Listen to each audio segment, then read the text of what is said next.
নমস্কার বন্ধুরা, সকলকে আমার চ্যানেলে স্বাগত। আজকে 22শে জুন 2026। আজকের এই রাজ্য বাজেটের দিকে তাকিয়েছিল রাজ্যের লক্ষ লক্ষ রাজ্য সরকারি কর্মচারী, শিক্ষক, শিক্ষাকর্মী সহ সমস্ত গ্র্যান্টিনের সংস্থার কর্মচারী, সমস্ত পেনশনার এবং ফ্যামিলি পেনশনাররা। আজকের এই বাজেটে তাদের কি প্রত্যাশা পূরণ হয়েছে, কি তাদের জন্য ভালো খবর বা সুখবর আসতে চলেছে আজকের এই বাজেট থেকে, সেই ব্যাপারে বিস্তারিতভাবে আলোচনা করব। ভিডিওটি অত্যন্ত গুরুত্বপূর্ণ, তাই প্রথম থেকে শেষ পর্যন্ত অবশ্যই ধৈর্য সহকারে দেখবেন এবং ভালো লেগে থাকলে অবশ্যই একটি লাইক করবেন এবং সকলের সঙ্গে শেয়ার করবেন। আর সেই সাথে এই চ্যানেলে যদি প্রথমবার হয়ে থাকেন এই রকমের ইনফরমেটিভ ভিডিও আরও দেখার জন্য যারা এখনও পর্যন্ত চ্যানেলটিকে সাবস্ক্রাইব করেননি তারা অবশ্যই চ্যানেলটিকে সাবস্ক্রাইব করে নিতে ভুলবেন না। তাহলে চলুন আমরা বিস্তারিত জেনে নিই। আজকের এই বাজেট থেকে রাজ্যের লক্ষ লক্ষ সরকারি কর্মচারী পেনশনারদের সর্বপ্রথমে যে প্রত্যাশাটি আছে সেটি হলো সেন্ট্রাল গভর্নমেন্টের সঙ্গে বর্তমান পে কমিশনের অন্তর্গত রাজ্যের কর্মচারীদের যে 42% ডিয়ারনেস অ্যালাউন্সের ফারাকটি আছে এই ফারাকটিকে কমিয়ে আনা, এবং যেটা মনে করা হচ্ছে রাজ্যের কর্মচারী এবং পেনশনারদের জন্য বর্তমান সরকার এক কিস্তি মহার্ঘ ভাতা ঘোষণা করতে চলেছে এবং এই মহার্ঘ ভাতার পরিমাণটি 10 থেকে 15% পর্যন্ত হতে চলেছে। বর্তমানে যে অর্থমন্ত্রী আছেন সে অর্থমন্ত্রীর কথা মতো এটি ইঙ্গিত মিলেছে এবং এর পাশাপাশি গত 1 জুন রাজ্যের যে কর্মচারী সংগঠন ছিল সে কর্মচারী সংগঠনের সঙ্গে মাননীয় মুখ্যমন্ত্রীর যে মিটিং হয়েছিল নবান্নে, সেই মিটিংয়ে রাজ্যের কর্মচারীদের এই 22শে জুন এক কিস্তি ডিয়ারনেস অ্যালাউন্স বা পরিমাণ মতো এক কিস্তি ডিয়ারনেস অ্যালাউন্স ঘোষণার একটি ইঙ্গিত মিলেছিল।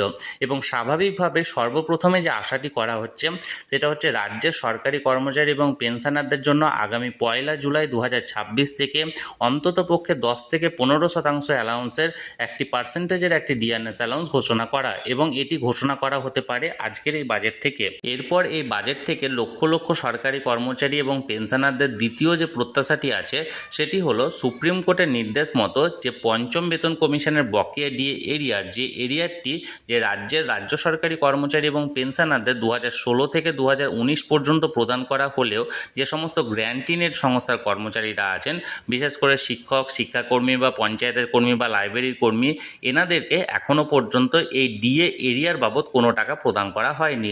তাই অবিলম্বে এই সুপ্রিম কোর্টের নির্দেশ মেনে যাবতীয় বকেয়া ডিএ এরিয়া রিলিজ করে দেওয়া হোক, এবং আশা করা যাচ্ছে এই বাজেটে রাজ্যের কর্মচারী এবং পেনশনার যারা আছেন তাদেরকে এই পঞ্চম বেতন কমিশন অন্তর্গত যে বকেয়া ডিএ এরিয়ারটি আছে সেই এরিয়ারটি ধাপে ধাপে প্রদান করার জন্য এখানে ঘোষণা করা হতে পারে। এরপর তৃতীয় যে প্রত্যাশাটি আছে রাজ্যের কর্মচারী এবং পেনশনারদের সেটি হলো পে কমিশন সংক্রান্ত। আমরা সকলেই জানি ইতিমধ্যে ক্যাবিনেটের তরফ থেকে রাজ্যের কর্মচারী এবং পেনশনারদের জন্য সপ্তম বেতন কমিশন গঠন করা হয়েছে, কিন্তু সপ্তম বেতন কমিশন গঠন করা হলেও তার কোনো এখনও পর্যন্ত গভর্নমেন্ট অর্ডার বা জিও রিলিজ করা হয়নি বা পে কমিটি গঠন করা হয়নি। অর্থাৎ কারা কারা এই পে কমিশনের কমিটিতে সদস্য হিসাবে থাকবেন, চেয়ারম্যান কে থাকবেন, কবে এই কমিটি তার রিপোর্ট প্রকাশ করবে, কোনো কিছু এখনও পর্যন্ত ক্লিয়ার করা হয়নি। এবং স্বাভাবিকভাবে যেহেতু এই বাজেটে একটি ক্লিয়ার গভর্নমেন্ট অর্ডার এই পে কমিশন সংক্রান্ত রিলিজ করা হবে বা জারি করা হবে, এটি একটি প্রত্যাশা আছে। এরপর চতুর্থ যে প্রত্যাশাটি লক্ষ লক্ষ গ্র্যান্টিনের সংস্থার কর্মচারী এবং পেনশনারদের আছে সেটা হলো ওয়েস্ট বেঙ্গল হেলথ স্কিমে রাজ্যের যে সমস্ত গ্র্যান্টিন এর সংস্থার কর্মচারী বা শিক্ষক শিক্ষিকারা আছেন তাদেরকে অন্তর্ভুক্ত করা। আমরা সকলেই জানি ওয়েস্ট বেঙ্গল হেলথ স্কিমের মাধ্যমে রাজ্যের সরকারি কর্মচারী এবং রাজ্যের সরকারি পেনশনাররা অন্তর্ভুক্ত হলেও এখনও পর্যন্ত শিক্ষক, অশিক্ষক কর্মচারী সহ রাজ্যের লক্ষ লক্ষ গ্র্যান্টিন এড সংস্থার কর্মচারী বা পেনশনারদেরকে অন্তর্ভুক্ত করা হয়নি। স্বাভাবিকভাবে এই বাজেটে একটি প্রত্যাশা রয়েছে রাজ্যের শিক্ষক, শিক্ষাকর্মী সহ লক্ষ লক্ষ গ্র্যান্টিন এড সংস্থার কর্মচারী এবং পেনশনারদেরকে এই ওয়েস্ট বেঙ্গল হেলথ স্কিমের মাধ্যমে সংযুক্ত করা হবে। এই প্রত্যাশাটি স্বাভাবিকভাবেই থাকবে। পরিশেষে এ কথাটি বলার আজকে দুপুরে রাজ্য বাজেট পেশ হতে চলেছে। এই বাজেটে রাজ্যের সরকারি কর্মচারী এবং পেনশনারদের জন্য সব দিক বিচার বিবেচনা করে রাজ্য সরকারের তরফ থেকে বাজেট পেশ করা হবে এবং একাধিক ঘোষণা করা হবে, এই আশাটুকু রাখছি। আমি সবসময় চোখ রেখেছি যে কোনো আপডেট আসা মাত্রই তৎক্ষণাৎ সেটা আপনাদের সঙ্গে শেয়ার করে দেব।